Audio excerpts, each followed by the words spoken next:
Everything in your wallet right now is technically a shared hallucination. That sounds dramatic, but it is the single most important thing economists, historians, and anthropologists agree on about money.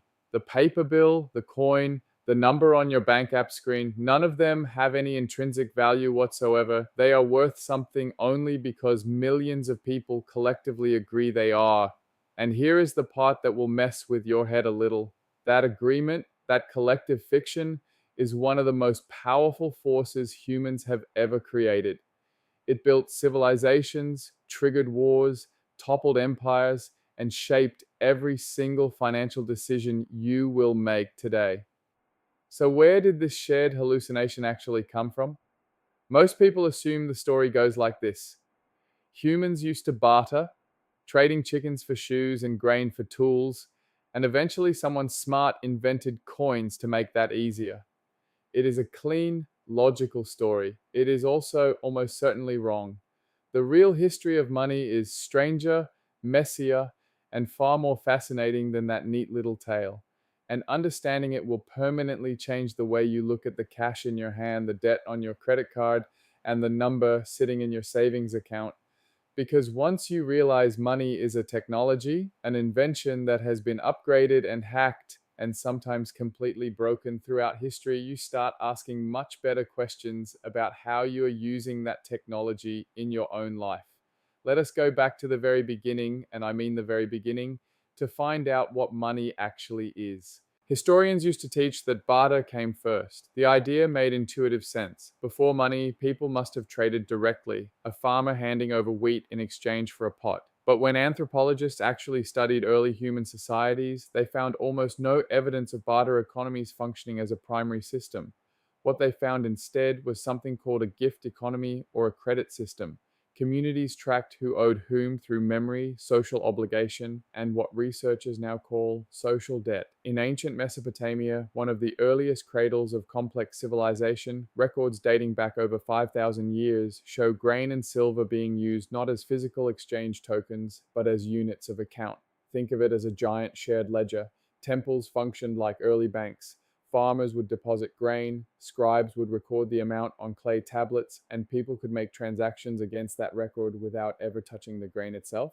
This is remarkably close to how modern banking works, and it existed thousands of years before the first metal coin was ever struck. Cowrie shells are another fascinating chapter. Used across parts of Africa, South Asia, and East Asia for thousands of years, cowrie shells functioned as a highly standardized and surprisingly durable currency. They were difficult to counterfeit, easy to carry, and widely recognized.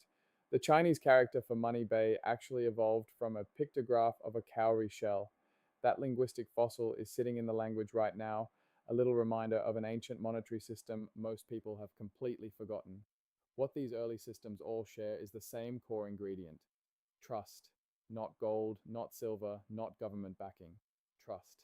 That thread runs through every form of money that has ever existed. Around 600 BCE, something shifted.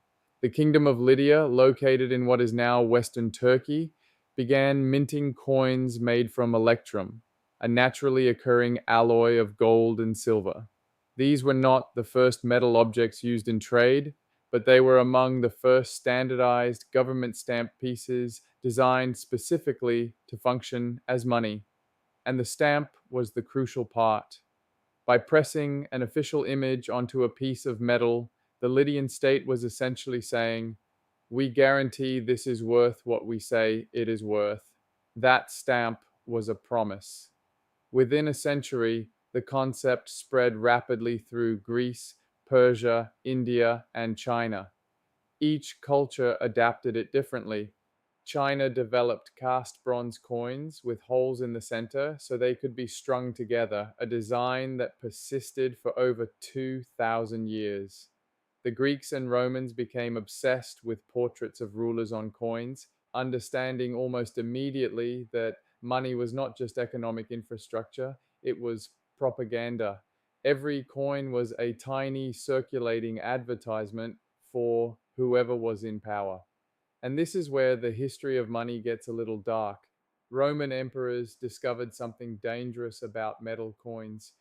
If you quietly reduce the amount of precious metal in each coin while keeping the face value the same, you could fund armies and building projects without raising taxes.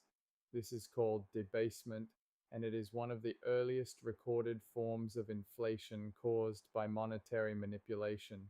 Citizens would eventually notice that the coins bought less than they used to, and trust would erode. Sound familiar? The Romans were essentially doing a primitive version of what modern governments do when they print money without corresponding economic growth. The technology changes, but the dynamics are eerily consistent across millennia. If metal coins required a leap of faith, paper money required something closer to a running jump off a cliff. China made that jump first. During the Tang dynasty around the 7th century CE, merchants traveling long distances found it dangerous to carry heavy coins, so they began depositing coins with trusted agents and carrying paper receipts instead. The government eventually formalized this system into what became known as jiaozi, the world's first true paper currency.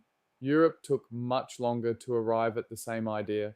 When Marco Polo returned from China in the 13th century and tried to describe a monetary system based on paper printed with a government seal, Europeans thought he was either lying or delusional. The idea that paper could carry the same value as gold seemed absurd. Gold was real. You could bite it, weigh it, melt it. Paper was paper. But here is the thing, even gold only worked as money because people agreed it did. Gold has relatively limited practical uses. You cannot eat it or build a shelter with it. Its value was always substantially rooted in social agreement, just like paper. Europe came around to paper money slowly and painfully through a series of banking innovations in the 17th and 18th centuries. The Bank of England, founded in 1694, began issuing banknotes that were promises to pay the bearer in gold on demand. At first, the notes were handwritten, later, they became printed, and crucially, most people never actually showed up to collect the gold. They trusted the paper. That trust made the whole system work. It was a profound moment. Humanity had created a form of money almost entirely detached from any physical commodity, held together by nothing but confidence in an institution. So, what does any of this ancient history have to do with your bank account right now? Quite a lot, actually. Every single monetary system in history has eventually been reformed, replaced, or collapsed because people lost trust in it. The Roman coin was debased. The Chinese paper currency experienced hyperinflation within a century of its introduction. European gold standards were suspended during wars and abandoned entirely by the 20th century. In 1971, the United States officially severed the last link between the dollar and gold under President Nixon, moving to what economists call a pure fiat currency, money backed by nothing except the government's authority and the collective trust of its users. That is the system we are all living inside right now. And understanding that should do two things for you. First, it should make you a little more humble about money. The dollars in your savings account are not a fixed eternal thing. They are a current version of a technology that has been rewritten many times before. That is not a reason to panic. It is a reason to stay informed and to think carefully about how you store and grow your wealth over time, because history shows that money sitting idle in one form is always vulnerable to the forces of inflation, debasement, and change. Second, it should make you realize that your relationship with money, how you earn it, spend it, save it, and think about it, is not just personal finance. It is participation in one of the oldest and most complex social agreements in human history. Every smart financial decision you make is you working the system a little better. If this video changed the way you think about money even slightly, do this channel a favor and hit the like button. Subscribe for a new money lesson every week, because understanding how money actually works is genuinely one of the most valuable things you can do for your financial future.